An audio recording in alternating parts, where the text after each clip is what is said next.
안녕하십니까. 자, 오늘은 그 기출문제 이제 풀 텐데, 그 모든 그 수험집의 준비의 가장 기본이자 출발점을 할 수 있는 게 기출문제입니다.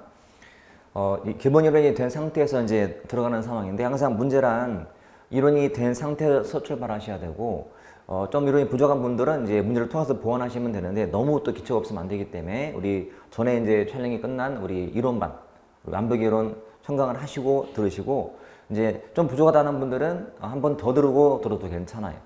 너무 급하게 하면 안 되기 때문에 차근차근 가시되 항상 이론 한 70% 정도 됐다면 문제로 이제 넘어오시면 되고, 우리 교재의 특징은 앞에 핵심 내용이 정리가 되어 있다는 거. 그래서 그 8페이지도 있지만 그 챕터별로 다 나름은 이것만큼은 꼭 필요한 내용이다 하는 것들을 다 모아놓은 거예요. 이게 다는 아니지만 최소한 기본적인 사항을 다 모았기 때문에 이거를 먼저 또 확인한 다음에 푸는 게 좋습니다. 반복이 최고입니다. 그래서 본 걸 또 보고 다음에 다른 주제 보더라도 앞에 또 보고 공부한 다음에 풀고 또 풀다가 정리하고 해서 왔다 갔다 하시면서 계속 반복하는 게 중요합니다. 책이 딱 출간된 걸 보니까 느낀 게 참 적당하구나 느낌이 들어요. 제 원래 뭐 다른 데서 출판한 교재에는 좀 두꺼운 내용들이 되어 있는데 꽤 많은 문제거든요. 문제가 물론 이제 많이 푸는 것도 나쁘진 않지만 뭐 시간이 없는 상태에서 너무 많이 푸는 것도 시간 낭비일 수 있기 때문에 적당한 양으로 하시되, 또 여기 있는 책이 그렇다고 해서 내용이 적은 것도 아니에요. 꽤 많은 문제라서 제가 다른 문제 계산해 봤더니 그렇게 다 하기는 좀 너무 과잉인 것 같고 해서 필요한 거 중심으로 할 거고요. 그리고 주제가 있으면 한 주제에 대해서 문제가 겹치기도 해요. 그래서 의미 있는 것들을 뻗어 볼 거고, 그리고 최근 문제를 좀 볼 거고, 그리고 풀기에 좀 어려운, 해설은 돼 있지만 좀 이해하기 힘든 게 있을 거니까 제가 그거 중심으로 설명을 드릴 거예요. 그래서 여기 있는 책의 100% 내용을 다 해설하기보다는 일단은 웬만큼은 다 다루겠지만 그래도 의미 있는 것도 그렇잖아요. 풀다가 많은 거 굳이 말해봤자 큰 의미가 없기 때문에 그래서 넘어가고, 이 문제는 답은 쉬워도 이 지문이 좀 이해가 안 되네 제가 언급할 거예요. 문제는 다 안 풀더라도 좀 어려운 것들 아니면 좀 이해가 좀 애매한 것들이 있을 거예요. 그것도 내가 설명을 드릴 거니까 그렇게 따라오시면 되겠습니다. 그리고 항상 문제는 먼저 푸시라는 거. 저보다 먼저 푼 상태에서 들으셔야 돼요. 왜냐하면 법 과목이라는 거는 딱 정해진 답이 있기 때문에 그것들은 답을 쳐놓고 암기하더라도 큰 문제가 안 돼요. 근데 행정학은 그렇게 하면 안 돼요. 행정학은 먼저 고민해서 풀어본 다음에 해설을 들어야 라고 딱 감이 탁 와요. 항상 먼저 보시라는 거. 어떤 문제는 책에 그냥 있는 걸 그냥 내는 거라서 보면 금방 답이 나오는 것도 있어요. 어떤 것들은 책에 아예 없는 것도 있어요. 실제로 기출된 문제 중에는 기존 수험서에 없는 내용들이 나오는 경우가 되게 많았어요. 근데 또 책을 보면, 나와 있는 책들을 보면 문제가 다 아마 기본서에 있을 거예요. 왜냐하면 시험에 나왔기 때문에 그 다음에 실어놓은 거예요. 그러니까 쉽게 말하면 뒷북 치듯이 실어놓은 거예요. 처음부터 책에서 적중시킨 게 아니고 시험에 나오니까 집어넣은 거예요. 확인 차원에서. 그래서 관건이 바로 그거예요. 우리가 85점이야 쉽게 맞아요. 근데 이제 그 이상을 맞기 위해서는 그게 극복이 되셔야 돼. 그래서 처음 도는 문제에 대해서도 풀 능력이 필요하기 때문에 제가 설명하면서 이렇게 풀어야 한다. 제가 문제 푸는 요령을 설명드릴 거예요. 굉장히 의미가 더 커요. 단순하게 답이야 뭐 다 책에 들어있고 그래서 다 들어있는데 뭐 중요해요 그게. 의미 없잖아요. 자, 처음 보는 문제. 또 어려운 문제를 접하는 또는 푸는 방법을 제가 점수할 테니까 잘 들으시면 아마 한두 개는 더 올라가실 거예요. 점수란 한두 개가 작은 게 아닌 거 알죠, 여러분? 50점인 사람이 80 가는 건 되게 쉬워요. 뭐 30점? 뭐 점수 폼 커 보이지만 그건 별거 아니에요, 여러분. 80점 갖고는 절대 못 붙어요. 그 이상 올라갈수록 85점, 그리고 90점, 그리고 100점. 요 사이가 어려운 거예요. 100m 뛰는 사람이 15초 때 뛰는 사람이 10초 만드는 것은 뭐 가능해요. 근데 10초인 사람이 9초 때 하는 게 어렵고 9초 8 뛰는 사람이 9초 7이 어렵듯이 이게 어려운 거거든. 그래서 요게 되려면 문제 푸는 요령을 아셔야 돼. 단순하게 책에 있는 거 읽는 게 중요한 게 아니고 답이 이미 나와 있으니 확인하는 게 아니고 내가 수험생이라면 이렇게 풀 텐데라고 제가 설명드릴 거예요. 그러면 그렇구나라고. 일단은 모든 문제에는 그 정답에는 힌트가 다 있어요. 그 힌트 또는 단서를 잡는 게 정말 중요해. 문제 푸는 거는 문제 출제한 사람의 마음을 읽어야 또 풀려요. 이 사람이 여기에다가 함정을 팠겠구나 그런 감이 있으셔야 되거든.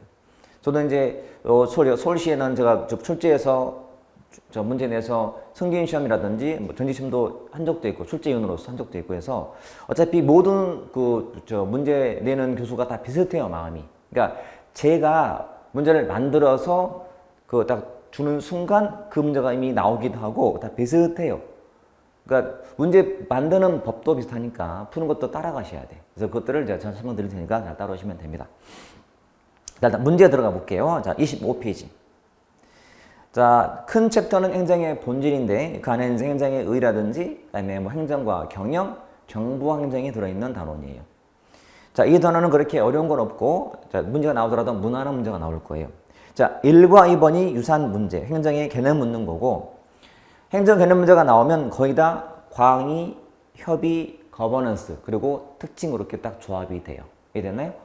그러니까 행정 개념에 대해서 개념이 있다면 광의의 의미, 그 다음에 협의의 의미, 그리고 거버넌스라는 최근의 의미가 있고 플러스 거기다가 행정의 특징이 이제 첨가되는 거니까. 그래서 1과가 겹치니까 2를 볼 거 2번 최근 문제이기도 해요. 자, 옳지 않은 것은 그랬죠. 행정이란 최협의적으로 보통 우리가 광의 넓은 의미, 협의 좁은 의미가 있는데 이 중에 또 최협의가 있대요. 최협의가 이런 식으로 이걸 추가한 건데 이것도 뭐 어려운 건 없어요. 보통 이 두 개가 일반적인데 나온 거니까. 가장 좁혀봤더니 행정부의 조직과 공무원의 활동에 대한 것이래. 뭐 어려운 거 없어 보여. 이 광의 의미는 행정이라는 것은 개념 정의할 때 고도의 합리성을 수반한 합리성, 협동 행위예요. 협동적 인간 노력의 한 형태라고 보통 개념을 정의하거든요. 이게. 그러니까 주요 키워드가 합리성과 협동 행위예요. 그 말은 그 1번도 나와 있어요. 광의 합리성 협동 나오죠. 같이 왔다 갔다 할 거예요. 넓은 의미에서 이 넓은 의미는 공사가 차이가 없단 말이에요. 그래서 공행정, 사행정. 그래서 공행정인 행정과 사행정인 경영이 똑같다 해서 이건 일원론 입장이란 말이에요. 차이가 없기 때문에 이거를 좁혀보는 거예요. 좁혔을 때는 주체를 딱 정해줘. 주체를 정부가 한다. 또는 정부 관료제가 한다.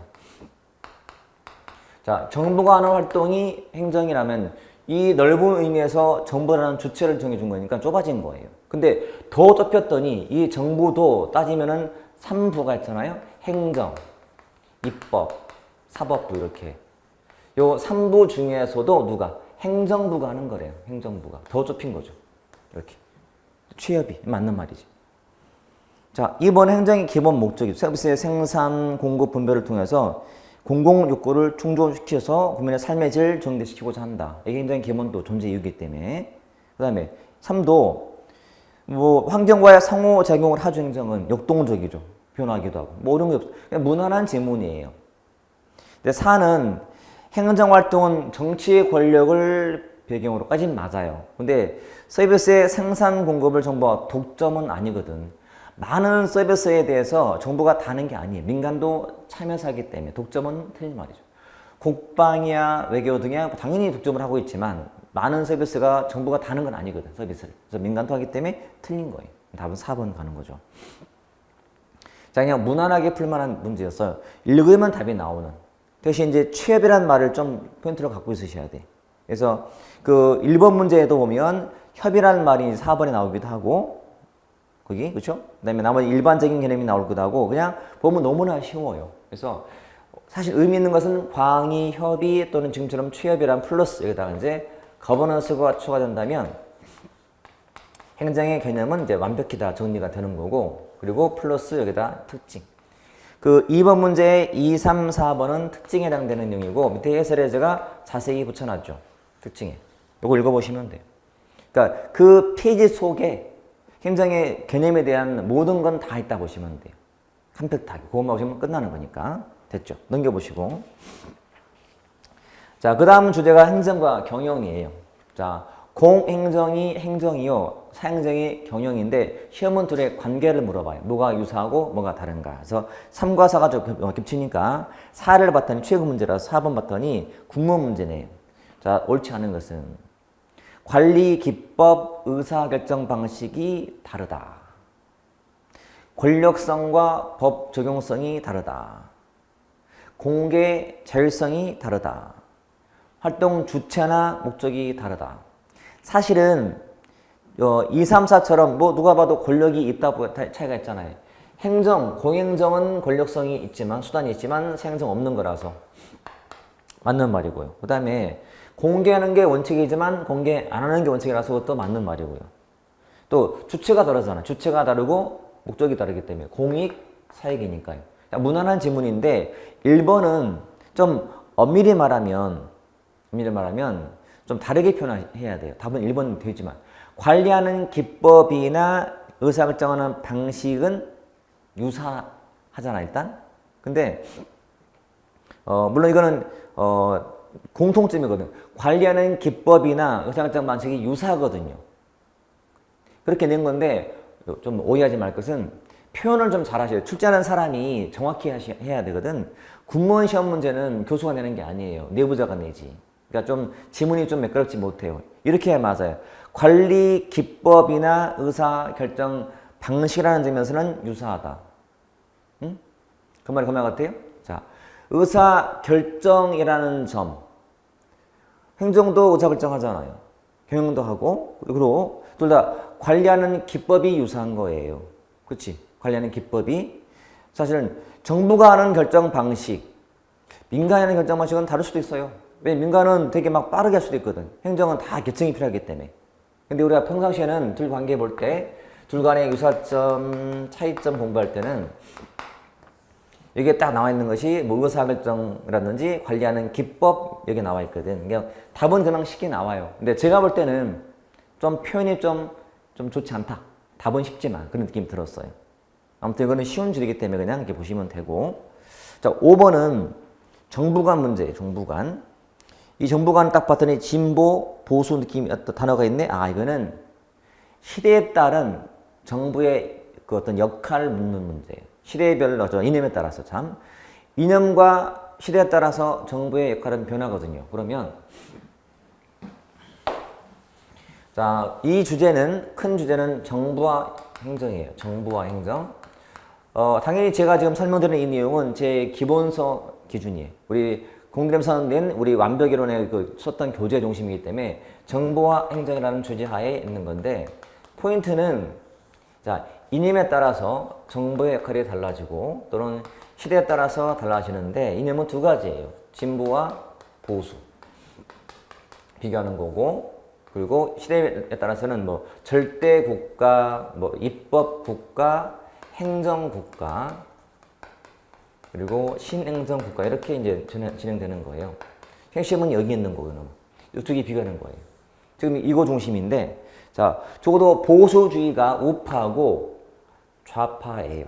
그래서 진보주의는 없는 사람에 대한 배려라든지 어떤 개혁주의라면, 보수주의는 기득권주의예요. 있는 자 중심이라서 약자에 대한 배려 안 좋아해요. 이놈이 약자를 배려하자는 이념이고. 그래서 1번처럼 보수주의는 자유를, 시장을 불신하고, 자, 문제는 옳은 걸 찾는 건데, 시장을 불신하고 정부를 신뢰하는 것은 진보예요. 반대로 보수주의는 정부를 불신하고 시장을 믿는 입장이기 때문에 틀린 거고, 진보주의는 소득 재분배를 선호해요. 재분배. 여러분, 재분배란 없는 사람한테 더 챙겨주는 거예요. 이거는 당연히 싫어할 거고, 재분배 선호하고 선호하지 않고 이렇게 뭐 있는 자이기 때문에. 그렇죠? 답이 이미 나왔고, 신자유주의. 자유주의란 정부가 커요, 작아요? 작은 거죠. 자, 보수주의 또는 뭐 자유주의. 사실 이때가 자유주의 입장인데요. 이때가 자유방임주의인 자유주의인데, 자유를 중시하잖아요. 자유. 그러니까 정부의 개입을 별로 안 좋아해요.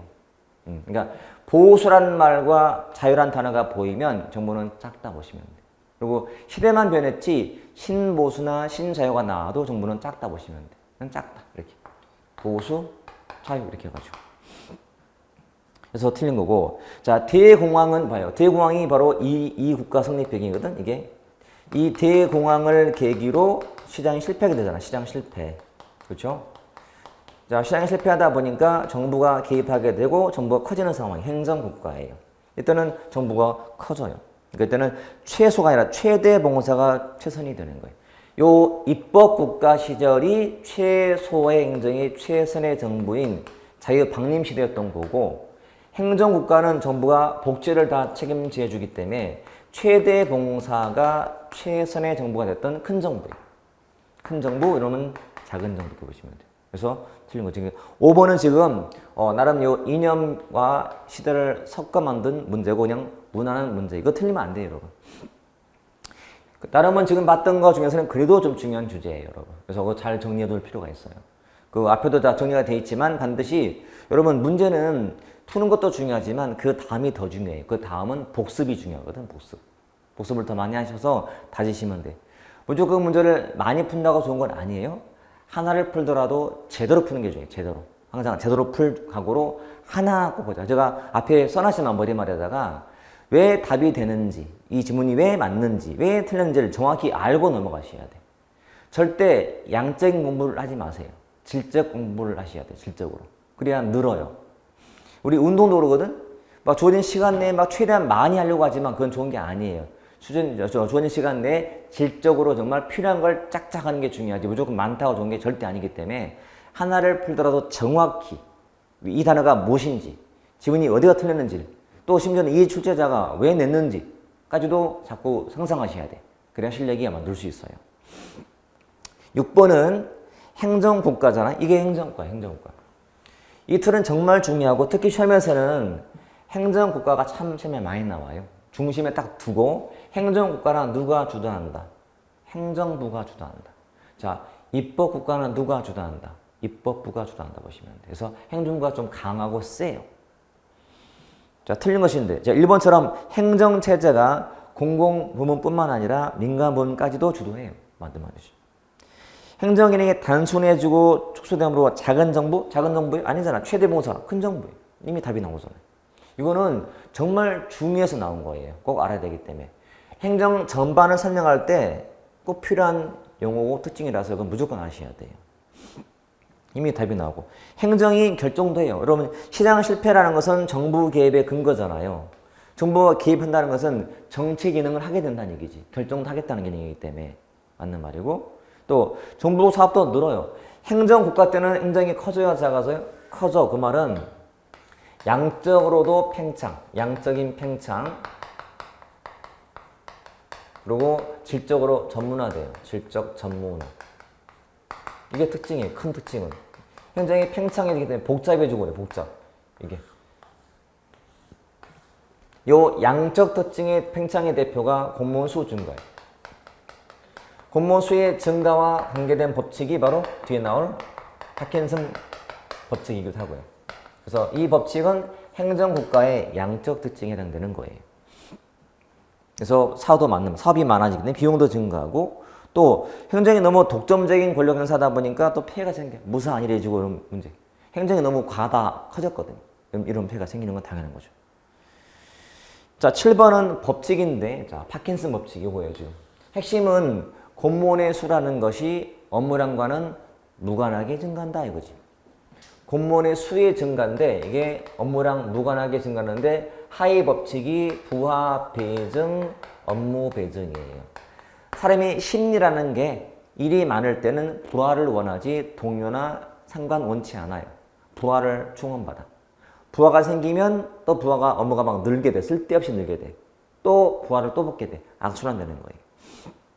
그래서 1번처럼 어떤 구조의 특징이 규모를 결정하는 게 아니라 사람의 심리가 작동돼서 자꾸 이런 피라미드가 커진다는 얘기지. 현재 이런 구조를 띈 데서 자꾸 일이 많다는 생각에 부하를 또 뽑다 보니까 자꾸 피라미드가 커져요. 이런 문제. 그러니까 사람의 심리 문제, 구조 문제 아니고. 그리고 2번은 그래서 상상하는 피라미드 법칙이라고 부르는 거예요. 또 공무원 수라는 게 업무랑 무관하게 증가하더라 뜻이고 그 세부의 내용에 부하 배정과 업무 배정이 있는 것이고. 그러니까 3과 4는 너무나 당연한 말이고요. 사실 문제 푼 입장에서는 1번 지문이 좀 애매해요. 이게 맞나 틀리나가. 하지만 3, 4는 확실해서 긋고 가장 기본이니까. 그리고 2번도 언급되는 지문이에요. 상승은. 이 내용 자체도. 그러니까 자꾸 부하가 밑에 생기니까 피라미드가 커지는구나 느낌이니까. 근데 1번은 뭔지 했지만 답은 쳐야 돼요. 구조의 특징이 문제가 아니기 때문에. 무조건 공무원이 수행하는 것이 업무나 다른 거 관계없이 사람의 마음으로 심리적으로 부활을 뽑기 때문에 는다는 뜻이기 때문에 그거 딱 활용하셔야 돼. 이런 문제가 종종 나와요. 이 법칙은 모르는 질문이 있어. 이게 뭐지? 핵심은 업무량과 무관하게 부하의 배정, 업무의 배정 때문에 는다는 거거든. 그렇게 보시면 돼. 됐죠? 자, 넘겨서요. 챕터 2가 이제 행정의 환경인데요. 자, 환경 같은 경우는 크게는 이제 정치, 법, 뭐 경제, 문화, 사회 등으로 전개가 돼요. 자, 우리가 지금 볼 이 환경, 행정의 환경이라는 세부 주제에는 정치, 그다음에 법, 경제, 그리고 문화, 그리고 사회 등이 있는데 제일 중요한 단어는 이 경제 부분이고요. 정말 중요하죠, 이쪽이. 사실 크게는 안 중요해요. 특히 법은 특히나 덜 중요한 거라서. 문화도 별로예요. 사회도 별로예요. 결국은 얘가 엄청 중요한 거예요. 무지 중요한 주제. 자, 이 문제는 이제 1번은 행정과 정치행정의 기본 분류 문제인데 그렇게 어렵지 않아요. 대신 주의할 것은 1번 문제의 미음을 좀 잘 봐두셔야 돼요. 미음. 사이먼. 자, 1번 문제를 풀 수 있는 분들은 공부가 좀 된 분들이고 1번이 안 풀린 분들은 공부가 아주 안 된 거예요. 이거는 이론을 듣고 하셔야 돼. 여러분 저 수업 들으시다가 좀 이거 안 된다는 분들은 반드시 옆에 그 인강이 있을 거니까 옆에다가 그 기본 이론 놓고 얼른 가서 보셔야 돼. 그 분만 봐도 다 답이 보이거든 금방. 그래서 이거는 뒤에 있어야 되고 핵심이 미음이거든요. 특히 개수 문제가 나왔어요. 개수는 보통 국회 8급만 나와요. 자, 미음을 알고 모르냐가 답이 되냐 안 되냐이기 때문에 사이먼의 행태로는 행정의 정치행정 세 이원론 입장인데 그 세가 붙은 이유는 비록 정치와 행정을 분리했지만 행정의 정치 기능 자체를 부정하지는 않아서 붙은 거예요. 그래서 행정의 정책 결정 기능, 정치 기능 인정한다가 포인트예요. 그건 딱 머리에 딱 박아두셔야 돼요. 2번도 엄청 어려워서 제가 질문 되게 많이 받아. 2번 문제. 자, 학자도 나오고 그다음에 내용도 나와요. 옳지 않은 것은 굿노우, 테일러, 사이먼, 귤릭인데 이거는 언제 나오냐면 봐요. 이 정치와 행정 관계에서요. 정치와 행정에 대해서 입장이 다르거든. 자, 어떤 사람은 두 개를 분리하자가 정치행정 이원론이고요. 이원론. 어떤 사람은 기능을 구분하지 말고 행정도 정치 기능 한다가 이론론이 정치행정 이론론. 이렇게. 요 정치행정 이원론의 대표적 인물이 윌슨. 뭐 굿노우. 지금처럼 굿노우. 뭐 귤릭. 뭐 화이트 등이 나온단 말이에요. 여기의 대표는 뭐 디목, 마샬 디목, 이거는 애플비 등이 나올 거고요. 이거는 암기하셔야 돼요. 이건 암기사항이에요. 적어도 학자를 알아야 내용이 유추가 될 거 아니에요. 이거는 굉장히 복합적인 거예요. 학자 암기 돼 있냐? 그 다음에 정말 뒤에 나올 내용도 알고 있냐? 정말 어려운 문제가 될 수 있어요. 자, 굿노우가 나와요. 굿노우가 쓴 책은 정치와 행정인데 정치와 행정. 행정과 정치를 구분하는 입장이에요. 구분. 정치는 주로 결정하고 행정은 집행하자는 거예요. 집행하자. 1번처럼 행정은 실천하는 거예요. 그러니까 의지가 결정되어 있으면 실천만 하면 돼요. 맞는 말. 이혼론이 이혼론. 그 지문을 알고 있어야 돼요. 이건 화이트가 굿노우가 한 말이구나 이렇게. 테일러. 자, 이 당시에는 이거는 이제 행정학자라면 이 당시에 나왔던 그 민간 기업 이론이 과학적 관리론. 요 이론의 대표 인물이 테일러고요. 테일러가 했던 것이 시간 동작 연구였고요. 시간 동작 연구. 자, 이 당시에 중시했던 가치가 능률이었고요. 능률을 추구한 이론들. 그래서 테일러는 시간과 동작 연구에서 생산량을 극대화할 수 있는 유일 최선의 방법을 찾자는 사람이었어요. 맞는 말. 이거 꼭 필요한 지문 이것도. 자, 사이먼은 이제 한참 뒤에 나와요. 정치행정 이론론, 그 다음이 정치행정 세 이원론인데 이때 나오는 것이 행태론이에요. 사이먼의 행태론. 근데 사이먼은 실증주의자, 논리 실증주의자. 논리 모든 것을 갖다가 논리적으로 실제 검증하자, 실증주의자라서 검증을 해야 되는데 거기 나오는 그 원리, 행정의 원리라는 단어가 뭐죠? 행정의 원리. 이 행정의 원리는 이때 나온 거고 이때 이 당시에 강조했던 것이 행정의 원리예요. 그리고 뭐 조직의 원리라고도 해요. 뭐냐면 뭐 분화의 원리 또는 통합의 원리 이런 게 나와요.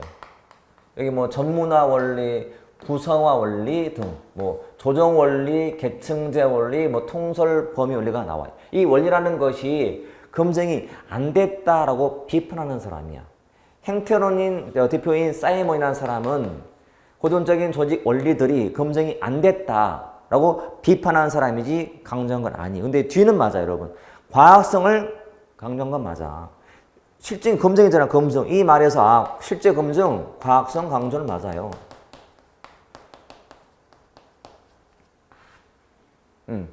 근데 물론 과학성 하게 된 게 이것도 맞아. 보편성. 하지만 원리에 대한 건 비판하는 사람. 구분하셔야 돼. 원리 비판. 기억하세요? 사이먼은 원리 비판. 원리 비판했다. 이 특징 같은 특징이라서 맞는 말이지만 원리 놓고 하면 말이 달라져요. 그리고 균리. 요 균리기 한 말이 포스트 컵이고. 자, 뒤에 나오지만 그 암기사항이에요. 최고층의 기능을 앞자 따서 만든 조합어예요. 포스트 컵. 이거 암기사항. 그래서 사실 이것도 1번, 2번, 4번이 확실하게 제거가 되면 사실은 답은 쉬워져요.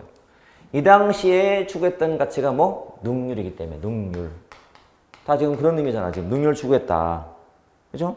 테일러, 시간 동작 연구. 이건 뭐 명확히 아는 지문이고 1번도 알아야 되고요. 사실 이거는 3번이 애매하지만 뭐 이게 이것도 맞는 것 같은데 라고 들지만 나머지가 더 명확해서 풀어야 돼요.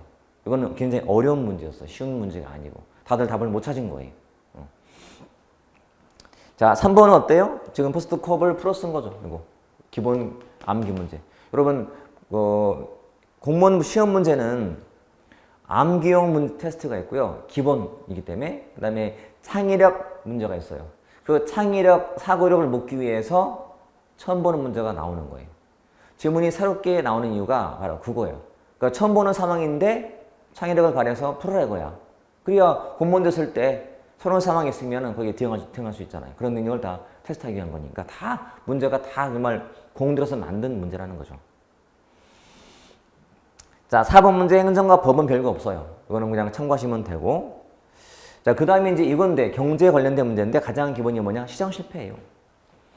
근데 문제가 정말 그 주제가 중요한 만큼 많이 나와서 우리가 할 게 별로 없어요. 이미 많이 공개됐기 때문에. 문제가 나오는 것은 실패의 원인. 자, 이 안에 있는 세부 주제가요. 시장 실패. 그리고 정부 규제. 그리고 공공 서비스의 유형. 그리고 정부 실패. 그리고 정부 실패의 대응책인 민영화 등이 나올 거란 말이에요. 정말 다 중요해서. 근데 문제가 너무나 기본이라 쉽고 대신 규제가 중요하면서도 어려운 게 더 많아요. 이거 많이 보셔야 돼요. 이거는 그냥 원인 대응책. 박스에 나와 있는 원인과 대응 방식을 알면 끝나요. 그래서 5번도 외부효과에 대한 정부의 대응책은 뭐 보조금 또는 정부 규제. 이거는 그 박스가 머릿속에 바로 떠올라야 돼요. 독점은 공적 공급이나 규제. 정보의 비대칭은 보조금 또는 정부 규제. 불안정 경쟁에 대한 대응책은 규제밖에 없거든. 보조금이 아니고. 그래서 답은 4번이 바로 돼야 돼. 그 뒤에 나와 있는 단표에 나와 있는 해설에 정확히 다 구분이 돼 있죠. 그거 정말 중요한 내용이에요. 워낙 중요하죠. 근데 그냥 그러니까 원인 실패, 시장 실패 원인과 대응책을 물어본다면 그 박스가 필요한 거고요. 아니면 그냥 실패를 물어봤다면 시장 실패라는 것은 그 정부 개입의 근거이기 때문에 정부 개입의 근거.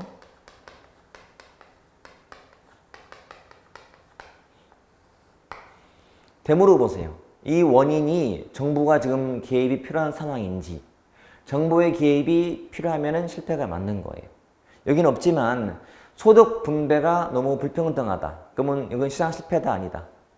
실패인 거지. 그러니까 시장에 맡겼더니 소득 분배가 지금 잘못되고 있잖아. 점점 차이가 심해지더니 정부가 개입을 해야 되거든. 그렇죠? 재분배하려고. 실패. 이렇게.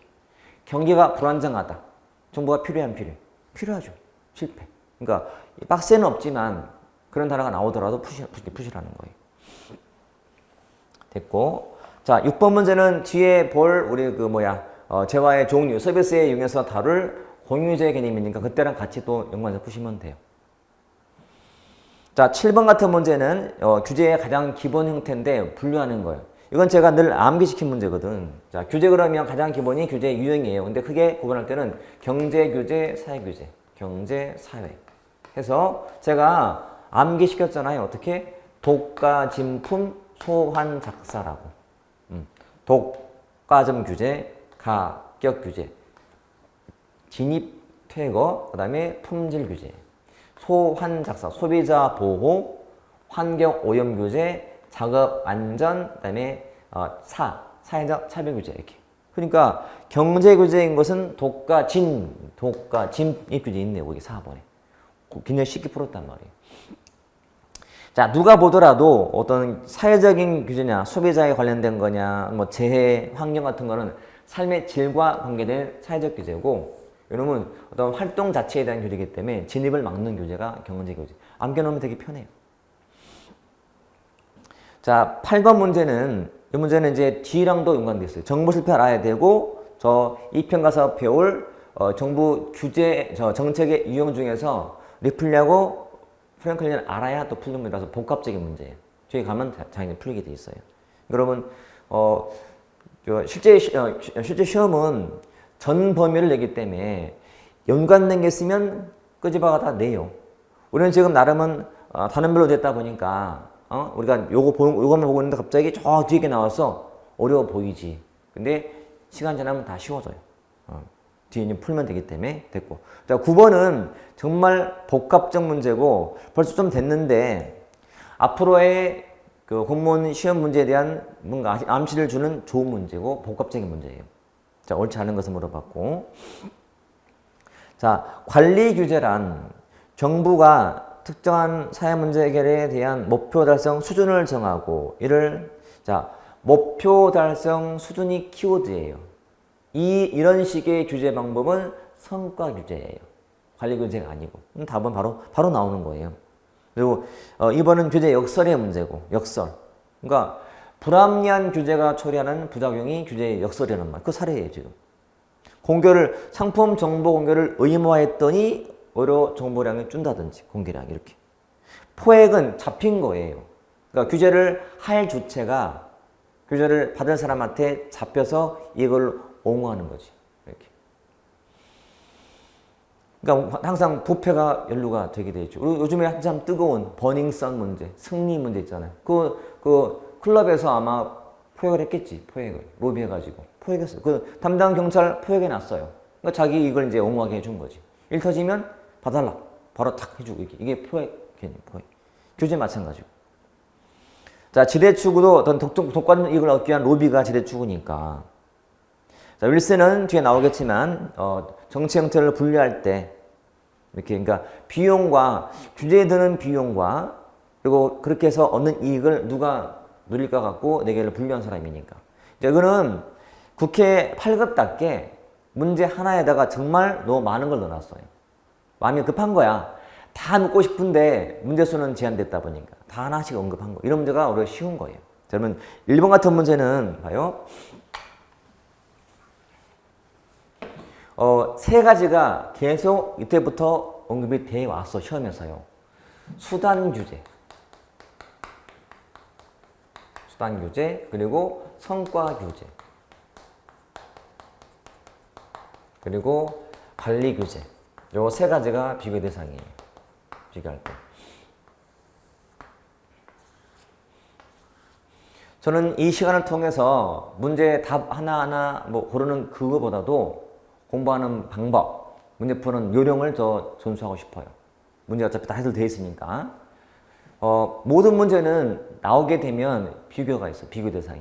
비교를 항상 준비가 돼 있어야 돼. 비교. 자, 그래서 경제 규제 그러면 비교할 것이 사회적 규제예요. 이런 식으로. 뭐 공익 그러면 뭐 실체설, 과정설 하듯이. 우리가 현대와 주로 비교하는 게 삼성이듯이 항상 비교할 게 있다는 거예요. 계급제, 직위분류제, 개방형, 폐쇄형 이런 식으로 항상 비교할 게 있다 보시고 이것도 요 세 개 비교하는 거예요. 수단 규제라는 것은 이거는 뭐냐면 기술 또는 행위를 사전에 규제하는 거예요. 이런 교수를 써라. 이런 행위를 해라. 규제하는 게 수단 규제고 이러면 목표 달성할 수준을 정해줘요. 목표 달성 수준 정해주고 이것만 달성하면 돼요. 성과만 내면 돼요. 이런 처음부터 이거 투입해라. 이 중에 투입 규제예요. 이런 산출만 내면 돼. 산출 규제예요. 이러면 과정을 규제해요. 대표가 해썹이고 시험에 계속 나왔던 거예요. 이렇게. 이게 키워드예요.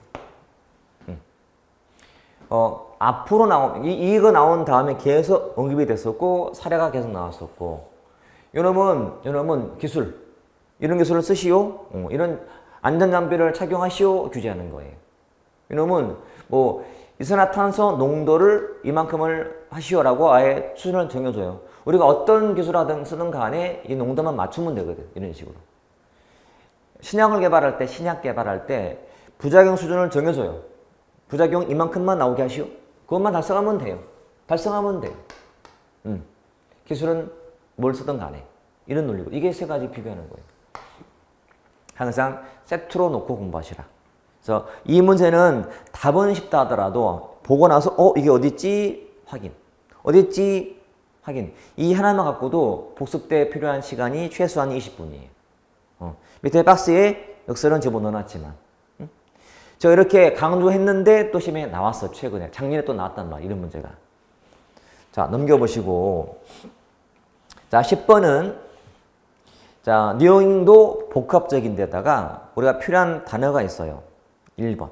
자, 교종족 조세 또는 피구세라는 말이. 제 원래 기본서에는 처음부터 이게 있었어요. 제가 책을 쓸 때부터 존재했던 단어가 피구세예요. 피구세. 이런 내용이 없는 책도 되게 많아요. 물론 이제 시험에 나와서 집어넣어놨겠지. 자, 피구세란 쉬운 말로 공예세야. 공예세. 공예세. 그래서 기업에서 공예를 발생시키는 만큼 세금 내는 거예요. 그러면 공예를 발생 안 시키면 안 내는 거예요. 이게 피구세. 그 피구가 한 말이야. 피구 비용 텍스에서 피구가 처음 제한한 세금 종류인 거예요. 자, 그러면 세금 내가 공예를 많이 발생시키면 많이 내고 안 시키면 안 내니까 뭔가 유인이 돼야 하는데 되는 거지. 내가 공예를 덜 발생시킬 유인이 있는 거지. 간접 규제거든. 이런 식으로. 그래서 개념은 알고 있자는 거죠. 이거는 외부효과라는 출량 실패에 대한 내용 중에 나오는 거예요. 그 다음에 2번도 자, 외부효과 대응책은 보조금 또는 규제였기 때문에 나오는 말이고. 자, 코즈의 정리도요. 외부 효과에 대한 대응에 나와요. 결론을 아셔야 돼요. 코즈의 정리란 자, 외부 효과, 남한테 피해주는 효과일 경우에 정부의 개입이 필요한데 직접 강력히 개입하지 말고 소요권만 정해라. 즉 간접적인 규제만 강조하는 이론이에요. 코즈의 정의할 때. 그래서 내용처럼 소요권을 명확히 확립하는 것이 그런 부정적 효과를 줄이는 방법이라는 사람이에요. 코즈가. 이것도 뒤에 가서 배울 서비스의 유행에서 나올 공유지의 비극대에 나오는 내용이기도 해요. 이거는 복합적인 문제. 근데 자, 봤더니 자, 직접 규제해 놓고 그 사례가 나온 것이 오염 허가서나 배출권이래요. 이건 간접 규제인데. 벌써 의심하셔야 돼. 직접 반대가 간접. 이렇게. 자, 직접 규제가 다른 말로 명령 지시예요. 명령 지시적 규제고 이러면 시장 위임적 규제고. 이렇게. 직접 간접할 때. 됐지? 자, 직접 규제가 효과는 커요. 받는 사람은 부담은 되겠지만 직접 규제가. 간접 규제는 부담은 덜 되지만 효과는 좀 작아요. 그런 과정인데 주로 간접이고 위임책이 바로 이런 배출 권한 같은 거 주는 거예요. 권한. 이거는 처분, 직접 처분, 뭐 기준 만들고 다 법으로 직접 하라고 시키는 거고, 이놈은 위임책이야. 자, 설명됐지만 모든 기업들한테 배출권을 줘요. 오염 배출을 할 수 있다라고 줘요. 주는데 아낀 만큼 그 배출할 권한, 모든 기업한테 1년에 뭐 10,000톤 정도의 공유를 배출할 권한을 줬어요. 10,000톤. 근데 우리 기업이 설비를 잘해서 10,000톤에 반만 하고 5,000톤 남았어. 이거를 다른 기업에 팔 수가 있어요. 그러니까 오염을 줄일 만한 요인이 있는 거지. 줄인 만큼 내가 팔아서 받을 수 있기 때문에. 유인책, 간접 규제거든. 그래서 그것도 직접 간접하니까 조심하셔야 돼. 그렇지? 자, 코드 정리도 마찬가지. 부정적 아니면 긍정적 의심하셔야 돼. 이런 식으로. 됐죠? 그래서 시험에 나오면 무조건 의심하셔라. 그러면 답은 쉽게 보인다. 문제는 보다 뭐뭐가 이런 식으로 항상 비교하는 말도 나오거든요. 그래서 무시하면 안 돼. 그렇게 하시면 다 쉽게 풀 수 있다. 참 우리가 할 말은 되게 많은데 주어진 시간이 많지 않은 관계로 참 제가 포인트만 찍어주는 상황이니까 항상 같이 하시자죠. 저만 갖고 안 돼요. 먼저 푸시고 수업 들으시고 수업 때 이해가 안 된다? 뭐 질문란에 올리시고 또 복습한 다음에 책 찾아가서 확인하시고 또 확인해서 됐다 하면 그어버리세요. 알면 필요 없어요. 모르는 것은 노트에 따로 정리. 이 책을 많이 보면 좋아요. 좋은데 일단은 이것도 두껍잖아, 나름은. 그러니까 나름은 노트를 만들어서 오답 노트 기록하세요. 반복, 왜 그럴까 고민하시고 밑에다가 해설해 놓으시고 그러면 나중에 내가 약점이 이거니까 약점이 다 보완이 되실 거예요. 됐죠? 자, 쉬었다 보실게요.